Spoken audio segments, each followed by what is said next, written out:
As we've heard, one of the traditions on this territory is to witness, and I'm grateful to serve some proxy for that function. The notion of witnessing, as Sarah talked about, is central to Coast Salish legal traditions, and Andre Boissel also gave us some information on that point. The idea of witnessing is something that's very active. It's not a passive role. In order to be a witness, there's your agency that you bring to the interaction of the moment. And I think Robert talked a little bit about that in his invocation of echoing, that there's a witness aspect to that. For the Anishinaabe, which I'm in, the witnessing idea is to open your eyes, open your heart. When we talk about seeing in Anishinaabe, the word wabama is the admission of light.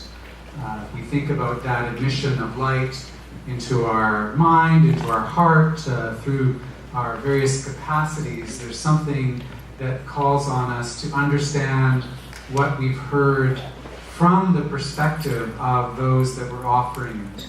And we've talked about spirituality, and so it would not be appropriate to end this meeting without understanding that the way we're called upon to listen has that dimension, at least by those that have called us together in this space. And we've heard different approaches to what it means to think about the sacred in relationship to our relationships with one another. But part of my reflection back is that admission of light, the way that we are receiving what we're asked to receive is to engage a greater mystery in our relationships. And I'm grateful for the people who spoke throughout the day. I think I know most of them, some by reputation, some in a very close way. I want to conclude with a story that illustrates law is embodied, as the sacred is physical. It's not always necessary to divide those things out into two different realms. And I don't mean to embarrass Rob in telling you this story, but it does illustrate the application of Wasanich law in the way that it's lived and embodied in these territories. A week before Christmas, Robert was with his son walking along the beach close to his, maybe even on his reserve. And he heard someone calling out from the water.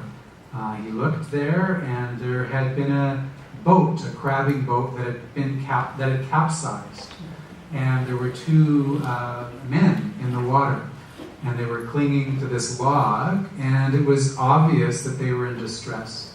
911 had been called to bring aid to those people, but Rob wanted to help and follow the human impulse to come to the aid of others, but also to follow the teachings that he's received. And so he asked someone to watch his son, and then Rob stripped down to his boxers, and he dove into that cold water and swam out to those men, and with that log brought them back into shore, where they were then wrapped up in blankets. And Sarah talked about the importance of surrounding people with that kind of warmth and care. Here was a physical demonstration of that tradition. And that one man was in hypothermia, and who knows if he would have been able to hold on until the rescue came. But fortunately, through the intervention of all of those people calling and wrapping, and Rob being there, and someone looking after the child as Robert was in the water there, that's this law in action, the law that we all can learn from. And I think within all of our traditions, we have that impulse and those teachings to come to the aid of others when they're in distress. This probably also functions as a metaphor for what we're involved in the work of reconciliation. And there are many people that are in the water and in distress. It's not just Indigenous peoples, as we've heard at this conference. There's a great need for rescue amongst many of the people that are living across this land. As I think about these teachings, I think back to what we heard last night from the minister who spoke to us from the province of British Columbia.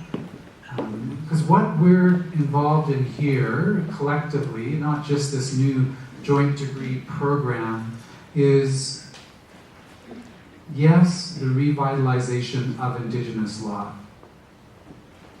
Yes, the revitalization of the common law and constitutional law. But also the reinterpretation and recapture of what law itself means.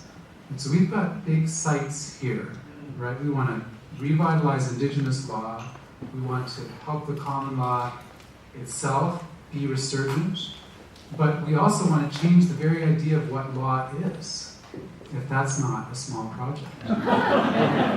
Which is, law is not just something that comes from legislatures, although it is that. Law is not something that comes just from courts, although it is that. Law is a very human activity. And that activity calls on us to be able to, through our customs, make judgments, live in interpretive communities where we do what Rob does when the moment of reflexivity is needed, just to act, to come to the aid of those that need the assistance and the help that is required. And so, as we've listened to the law and the sacred and reconciliation, I hope part of what we take away from this moment is that we all become witnesses in an active way to what we've experienced in our time together over this last 24 hours, which is we have this power within us, which comes from many different sources, to be nuanced, to beware the danger of a single story, and by joining these ideas in active terms, as I said last night, law is not just an idea, it is a practice.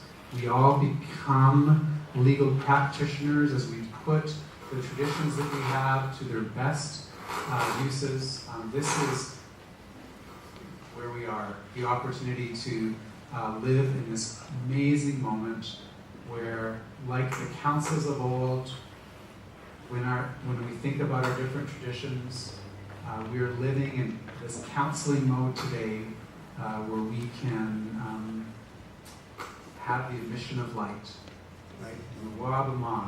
Witnesses to this great work. Me, Butch, Bizinduwe, meet you, how we turn the time back to Jeremy.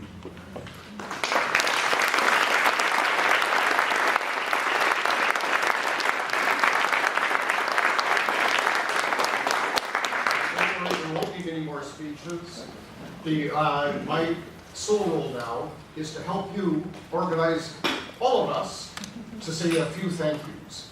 One of them is to Barry Sam, who, in the absence of your auntie, who would have loved to have been with us, welcomed us as we needed to be to this territory and got us going on the good road. So thank you very much.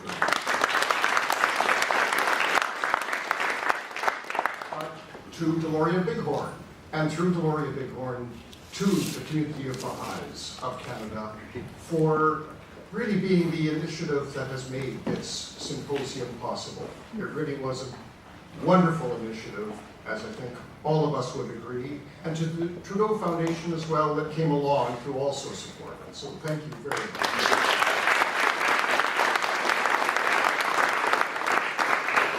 And then I should also single out some people who really did a lot of work. In the organization, to Jeff Cameron, from the community of Baha'is of Canada, to Roshan Dinesh and to Paul Branadat. Among the staff, to Catherine Waring and to Jenna Tremblay, who were here all day today, and who didn't get the benefit that the rest of us did, of actually being able to listen to the sessions. And to Julie Sloan, to Rosemary McCutcheon, to Liz Ibby, and to Terra Tedesco, all of whom did lots of work to make this happen. So thanks to all of you.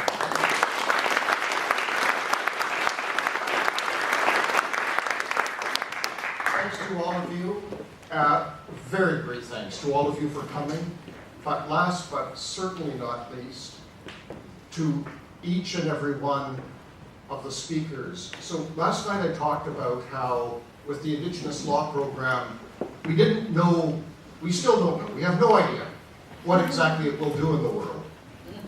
We know that it will be wonderful and it will be full of imagination and we will see things that we never saw before. And for me, a session like the one we had today is a glimpse of that. I don't know about you, but every time one of our speakers said what they had come to say, I learned something, I saw something anew. And so, on all of your behalf, I'd like to thank them all for the remarks.